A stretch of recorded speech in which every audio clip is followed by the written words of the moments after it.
The most exciting phrase to hear in science, the one that heralds new discoveries, is not Eureka, I found it, but that's funny. The Interplanetary Podcast. The exploration of space for the benefit of all mankind. Your hosts here in London, Matthew Russell and Jamie Franklin.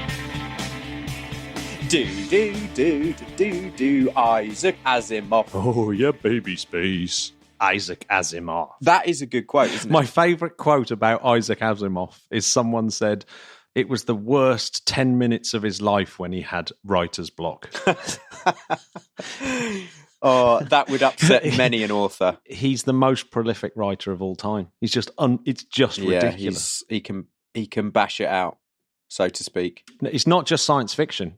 So, Matt, I'd like to do a feature called On This Day. Okay, what happened on this day, Jamie? Well, 1954, 30th of November, in Alabama, United States, the Hodges meteorite crashes through a roof and hits a woman taking an afternoon nap. This is still the only documented case in Western Hemisphere of a human being hit by a rock from space. Wow.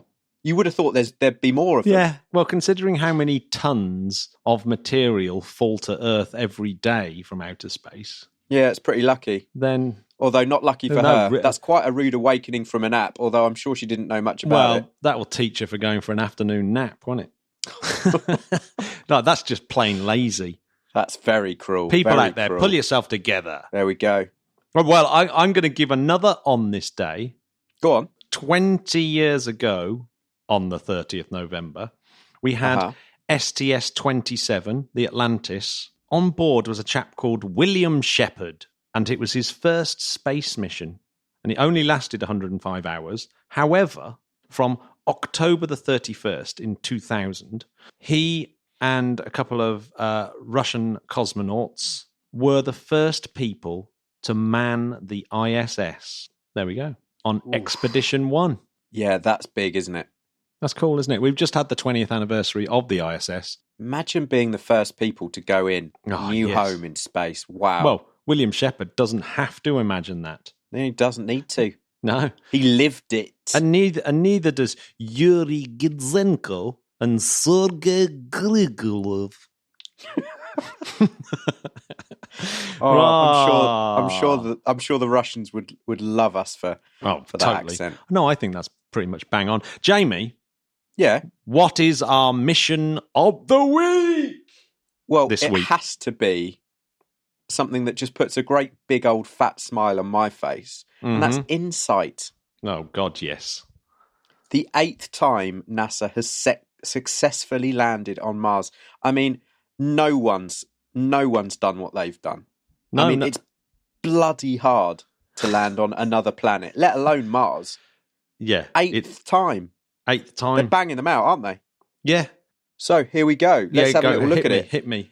On podcast 62, Matt, if you can remember, it's a while ago now. Back in January, we announced that InSight was ready to launch in a 30-day window that opens on May the 5th. So, Matt, by podcast 80, InSight had launched with the universe's first interplanetary CubeSats, Marco A and B, on May the 5th, 2018, at 11:05. So where is it? What's happened to it now?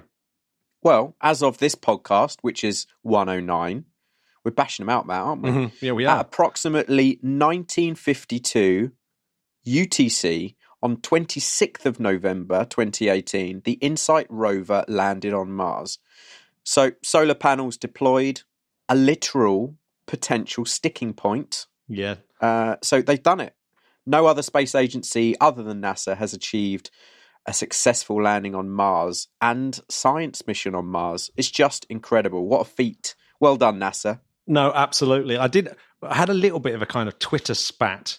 I sent a sort of jokey tweet to Eric Berger, and then someone thought I was being like jingoistic because I mentioned Beagle 2.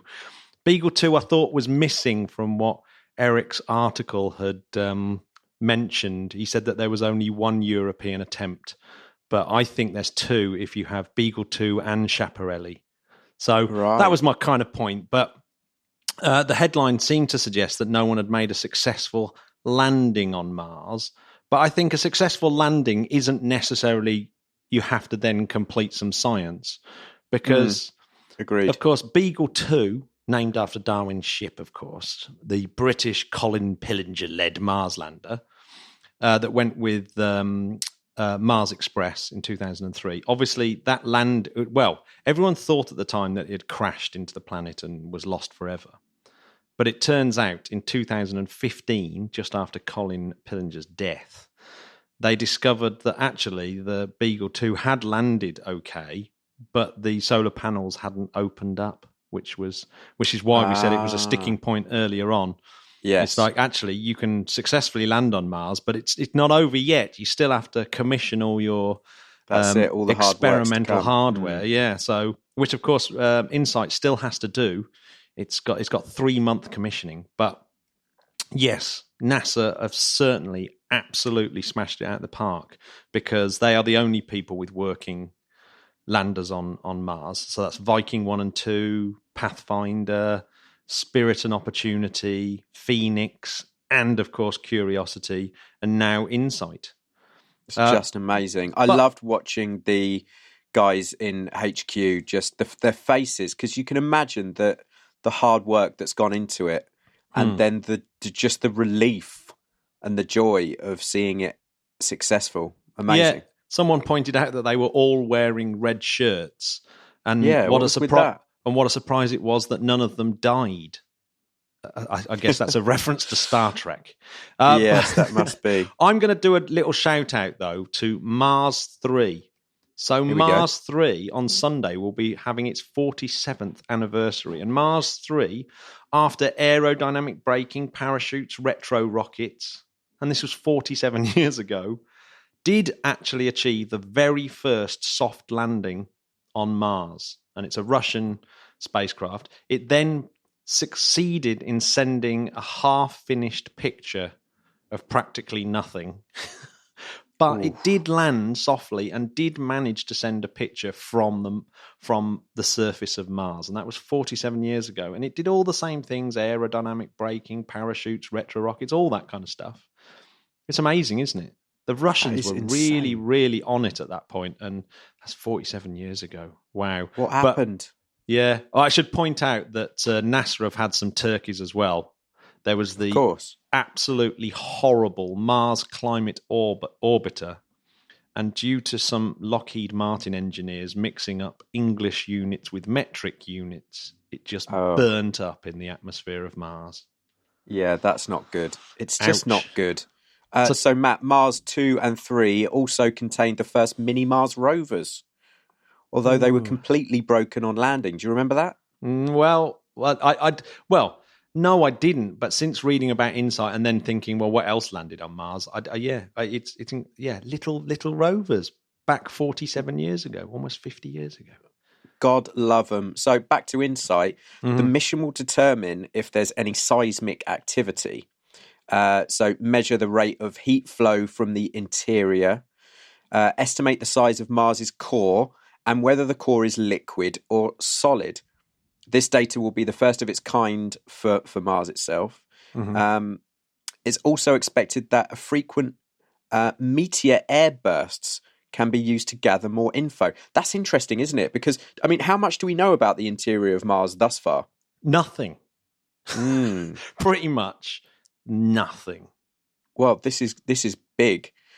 So using a seismometer called SEIS, SEIS, produced by the French space agency CNES, with the help from many institutes, including an Imperial College, a heat probe called a HP3. That's your favourite type, isn't it, Matt? Yeah. The HP. I think it's HP cubed even. What? Whoa. And this is produced by the German space agency, DLR, to study the planet's early geological evolution. So the HP3 is another German mole, like the one we talked about last week, Matt, going to Enceladus. What is it with the Germans and the moles? This is your English mole, no? So Mole.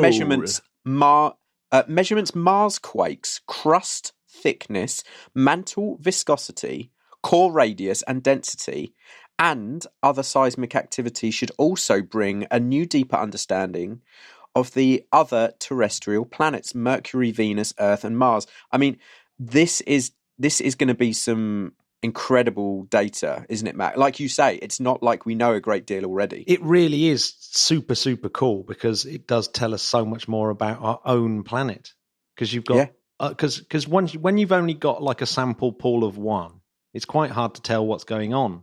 So we're quite lucky to have other things in the solar system that we can increase our sample size by.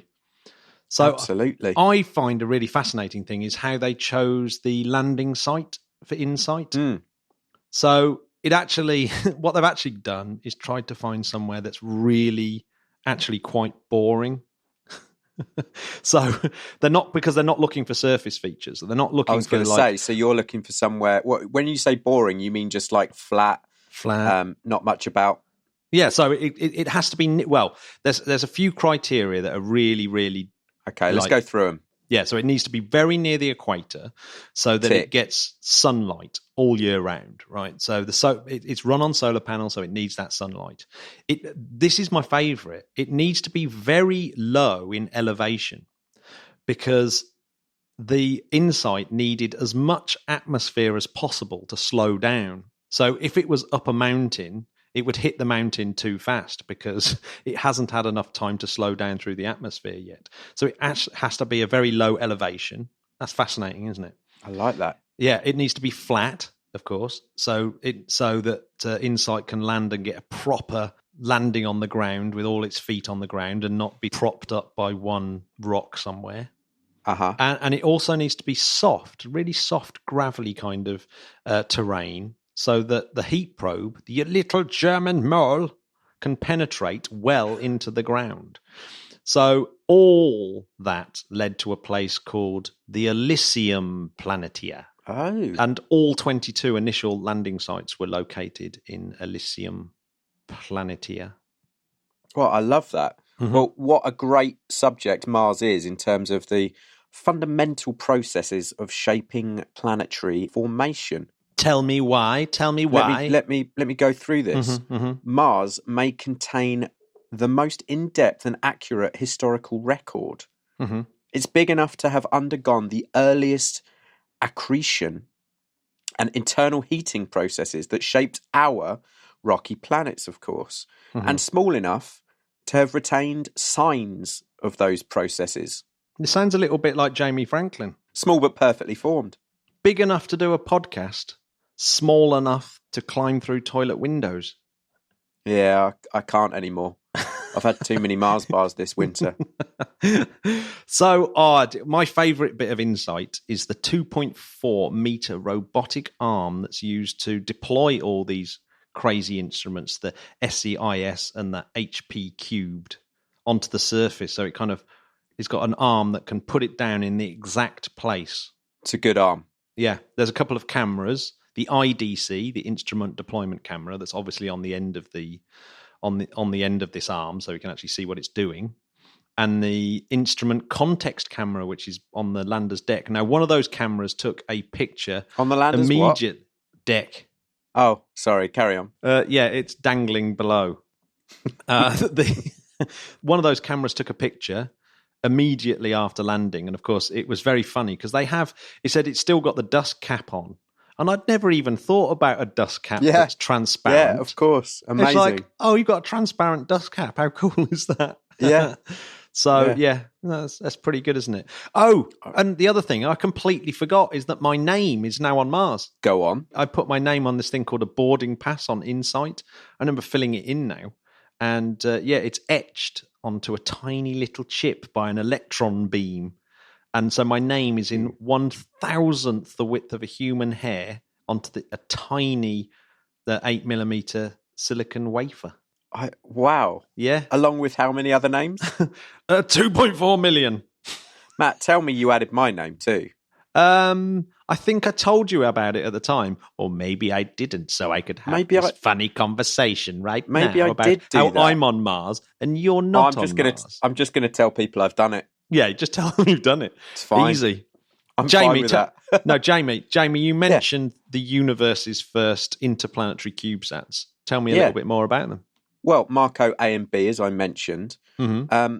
So the Mars Cube 1 Marco spacecraft are a pair of 6U CubeSats that hitched a lift with InSight to test CubeSat navigation and endurance in deep space is what they're going to be doing. Relay real-time communications during the probe's entry, descent and landing, EDL phase. 8-minute delay to get the signal back to Earth. So it's not bad considering the distance, Matt, is it? 8 minutes. I'll be telling you about how ace that actually is. They were not captured by Mars' gravity well after their epic 53 million mile journey and will continue to orbit the sun. What do you reckon, Matt? Are they going to crash into old Elon Starman? Would it be funny if they did? I reckon be a hell the of a collision, wouldn't it? Yeah, it'd be the chances. What are the chances of that? It would be ace if they got really close and could take a picture. I'm sure some nerd out there will actually tell us the chances. Well, Jonathan McDowell will definitely tell us what the chances are. Go on, Jonathan. This is your homework.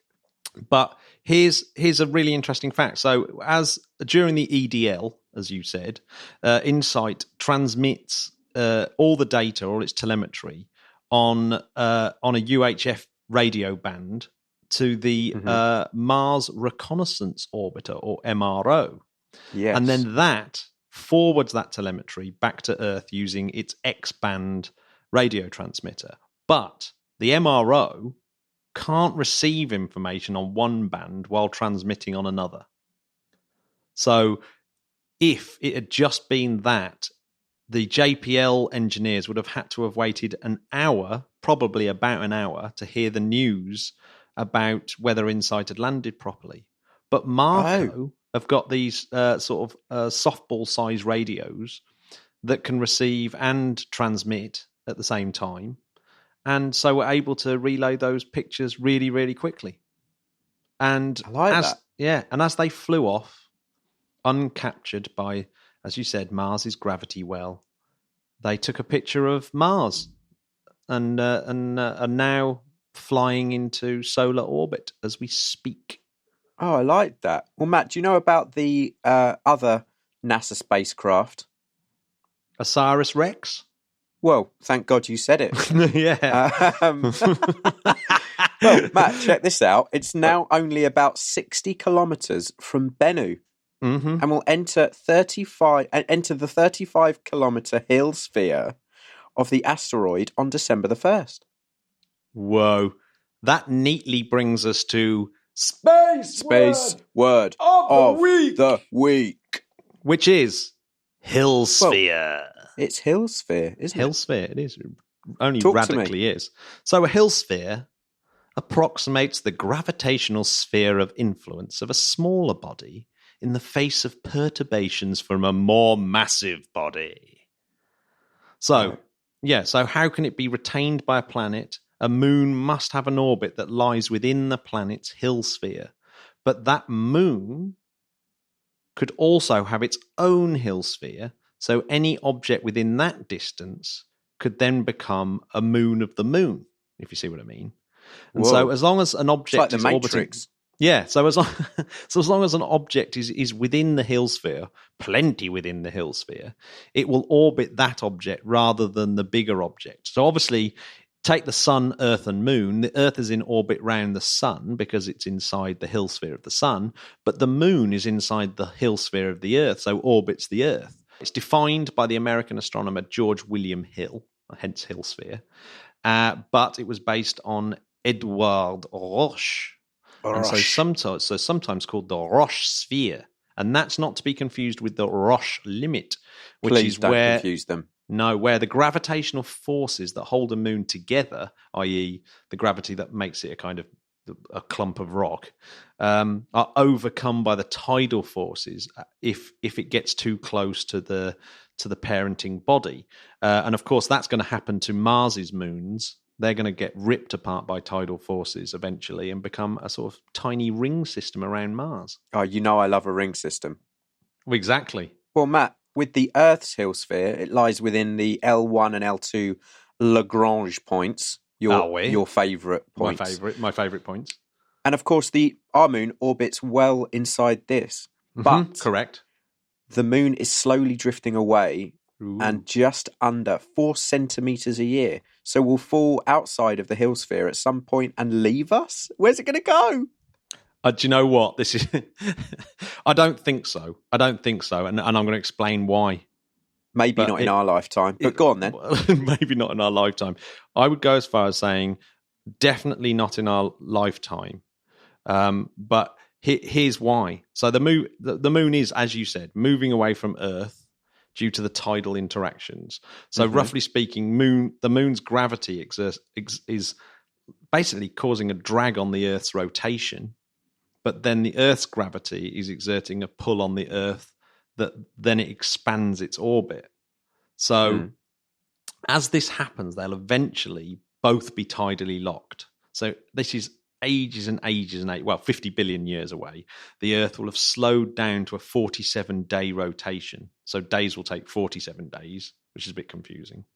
And the moon will orbit on a 47-day orbit. So eventually they will just face each other. And at that point, you no longer have this kind of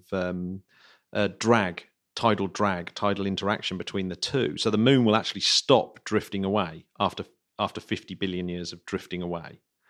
But then this is the crazy bit. Yeah, so the Earth will be slowing down due to the sun. So the sun is obviously slowing down the Earth, this kind with tidal forces. And so the moon will start drifting inwards because the Earth will be taking energy off it, and so it will start drifting inwards, reach the Roche limit, and then will become a tiny ring system around the Earth. Matt, by the time that all happens, do you reckon that you will have bought me back that pint of Guinness that I bought you 2 years ago? No. Oh dear. Yeah. So I thought we said on our sun episode, starting in about 5 billion years, the sun will swell up into a red giant. At the peak of its expansion, it may well swallow the Earth and the moon. Yeah, so to be honest, I doubt the Earth will ever get its rings, Jamie. It never get its ring. I know you like the rings, but it's all about the rings. I just want some. Is it too much to ask for our planet to have some ice rings? For I think God's it is. Sake. I work hard. We're definitely. I think the when the sun expands into a red giant, all bets are off. I'm afraid. Fair enough. Yeah, but anyway, the Hill sphere it's only an approximation. So other forces like the Yarkovsky effect can eventually pull something out of that sphere of influence. So you really, for something to be stably in an orbit, it has to be inside a half to a third of the Hill radius, right?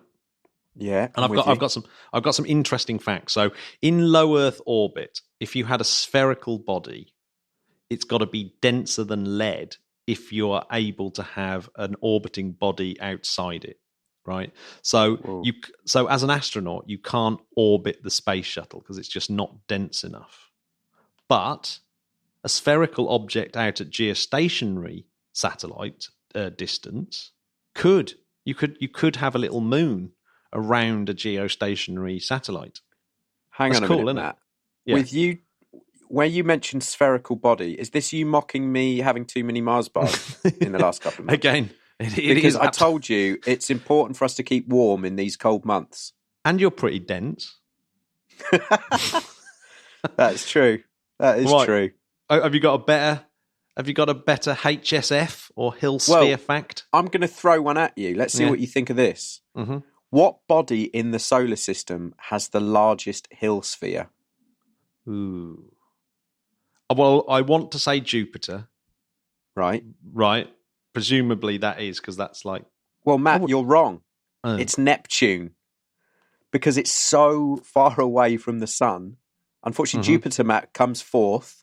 And Eris, fifth. That is mad. Mad, huh? That is mad. So Neptune's got the biggest Hill sphere. I'm assuming other than the sun. Well, you'll find out next week. What a cliff edge that is. Oh, no. It's like the end of Neighbours used to be. Remember that? No, absolutely. No, Jamie, answer me this, and I love this story. Go on. If you had some antimatter, would it be repelled by gravity? Or like matter, be attracted by it? What do you think? What do you think? I'm going to say repelled. Whoa. Think about what that means. So, yeah, actually, no one really knows for sure. So they are actually testing this right now in the Large Hadron Collider. And they've got to hurry up because it's going to be shut down for 2 years in the next couple of weeks for improvements to be made. But, yeah, they're doing this alpha and G-bar experiments where they're actually measuring antimatter. And I think it's anti-helium atoms or anti-hydrogen atoms, I think, that they're trying to make and then measure how they actually interact with gravity. But that is mad. Yeah. Now, even small differences might actually really help us understand, say, quantum gravity. But if it really does repel antimatter gravity, that it could be the most significant advance in rocketry since the rocket. Yeah, it would be ridiculous. You could have absolutely vast objects and not worry about how annoying the rocket equation is. So, on that note, you could get something like a world ship going. Say what? Say world ships? World ship. Hey, Matt, before we talk about world ships, you mentioned G-bar. Yeah. There's a few G-bars in Brighton that I've been to. Really? Are they measuring antimatter and gravity? They're measuring my spherical body. So, Matt, back to world ships. I bet you've fallen down a few times in there. So, world ships or Generation Starship, a variation on the ship that is featured in Passengers. And I know you love that. Mm-hmm. It's an interstellar arc starship that might take centuries or thousands of years to reach even the nearby star. The original occupants of a Generation ship would grow old and die, leaving their descendants to continue traveling. Oh, man, there's so much to talk about this. Check that out. It's a crazy concept, the Generation ship. So, yeah, Robert H. Goddard, of course, the pioneer of liquid rocket technology, was the first to write about that in his interstellar journeys in The Last Migration back in 1918. That's incredible. And he sort of that's where he described where the sun was going to die, and we needed an interstellar arc, and the crew would face centuries of travel by sleeping and would be awakened when they reached another star system. So that's a bit more like Passengers. Tsiolkovsky, of course, the creator of the rocket equation, also described it in The Future of Earth and Mankind in 1928, and again talked about a ship that was like Noah's Ark. However, a 1929 essay, The World, the Flesh, and the Devil, by J.D. Bernal, is considered the first real description of a generation ship. And just bear in mind that the rocket equation had only just been sort of formulated, and everyone was like pretty depressed because it's a pretty depressing equation. But also aeroplanes had only just come on the scene, and you've got these people thinking about how to get to other star systems. And that tradition has been kept on by legends like Gregory Matloff, who writes all the time in JBIS, and of course Alan Bond, who his concept is the incredible Alan Bond, whose concept he called the world ship. He did, but I mean, Matt, this is a huge engineering challenge, of course, but surely it's a bigger social challenge, no? Absolutely. So, what are the main engineering problems and human problems that need to be sorted? Well, first of all, biosphere, creating a mini Earth, right? Imagine sending thousands of people into space and one system failing and all of them dying. Well, the systems in place would have to be ridiculous. Just out of this world, literally out of this world good. So I want to know, has an experiment ever been done where thousands of humans live for thousands of years in total isolation with no help or no resources from a wider world? The answer is no, that I'm aware of.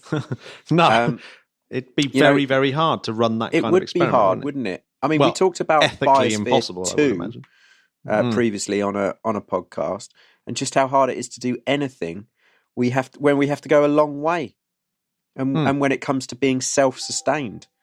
It looks like you would have to build a vast mini Earth in all reality to make this happen.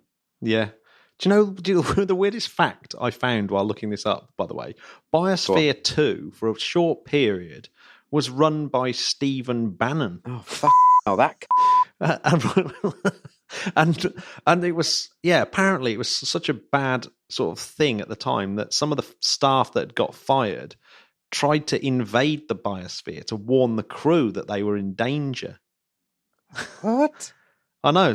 So bizarre, isn't it? But anyway, so one of the big things that you got to look about is human biology and sustainable population. So something that I genuinely has always fascinated me. I remember my mum talking to me about it when I was a little kid, because she was massively into human biology.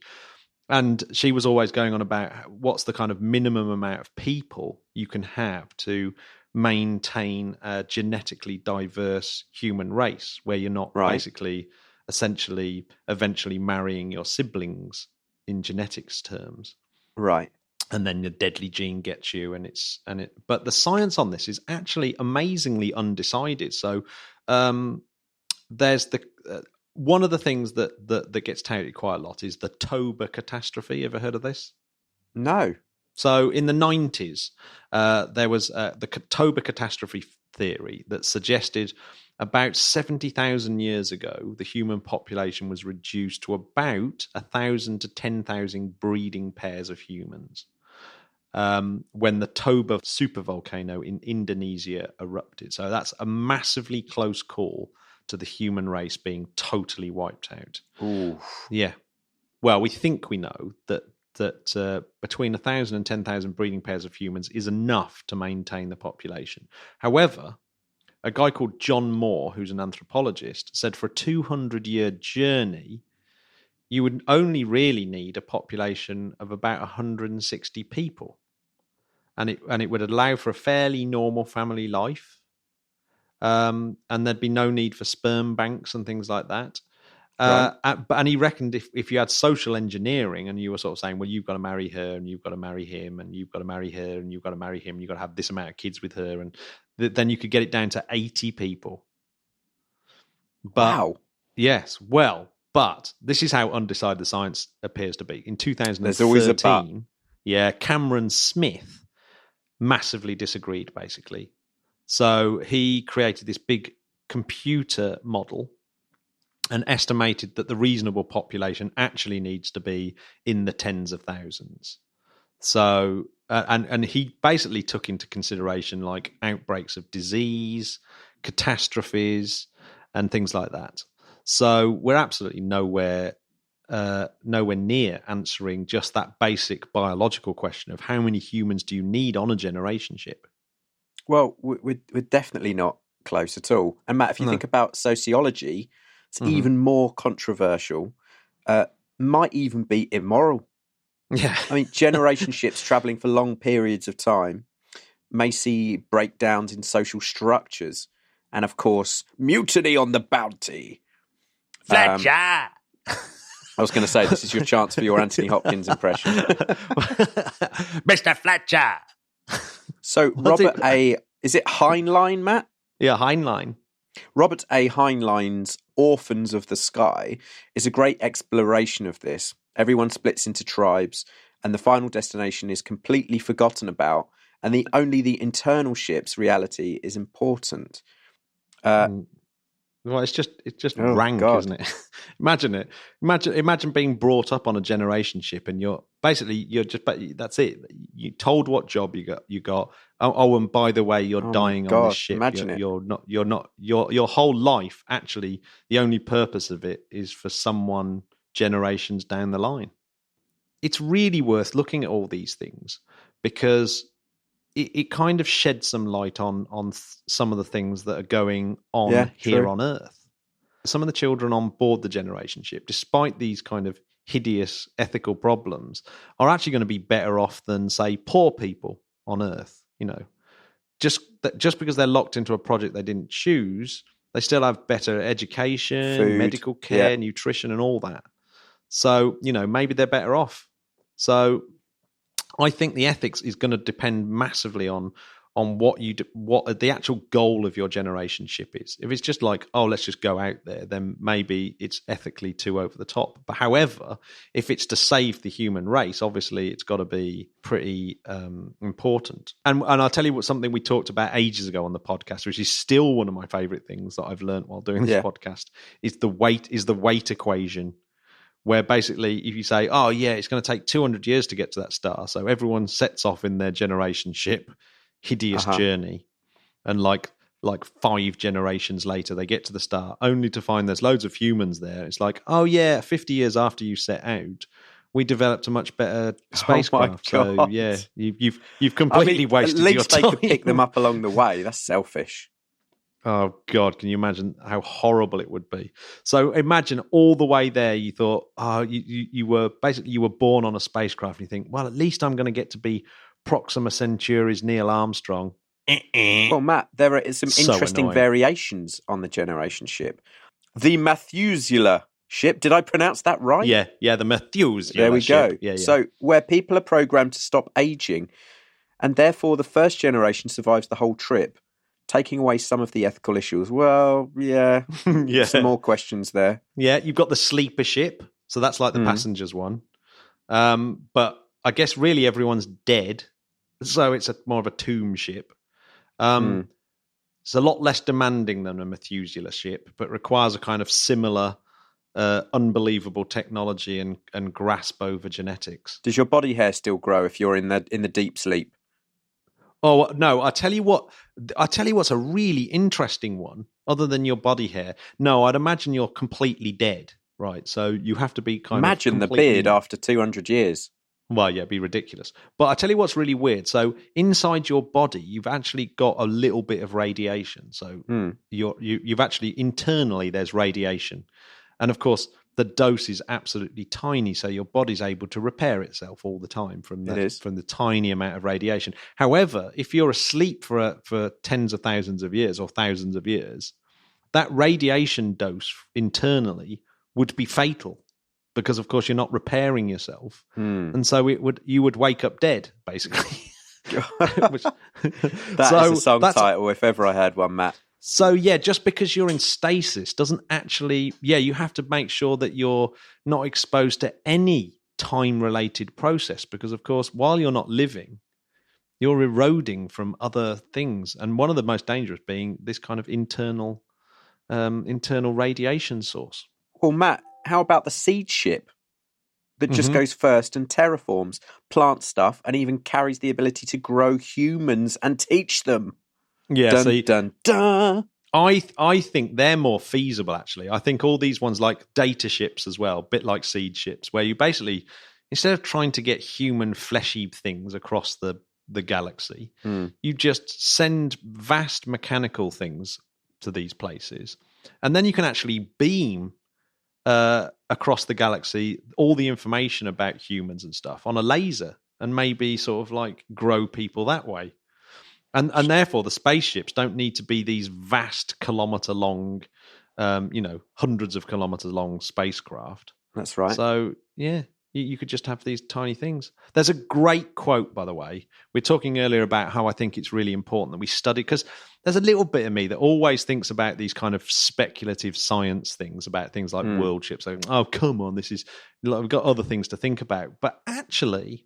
I think it is important to think about these because it does shed some light on loads of different things that you would never think about otherwise. It's almost like what I like about very good sci-fi, like your kind of Arthur C. Clarke, Carl Sagan style sci-fi, where it's making you think about human things in a kind of science fiction way because it's giving you a kind of another substrate to think about it. But anyway, there's a quote from Anthony Martin. Yeah. It says, if the world ship concept survives the scrutiny intact, even if modified in detail, then the fundamental questions raised by the possibility of interstellar travel and colonization about the apparent absence of extraterrestrial intelligence in the solar neighborhood, about the future of mankind, and about its place in the universe will become more demanding of an answer. Ooh, so it does. It kind of does. It does put our place in the universe very, very much as a kind of thing that we need to think about. It is absolutely true.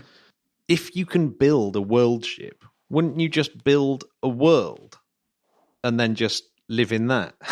Because there's plenty of room in the solar system, isn't there? I mean, there's so much room in the solar system. So presumably people start building huge worlds before they start building world ships. Do you know what I mean? Kind of. You mean build another world on another planet first?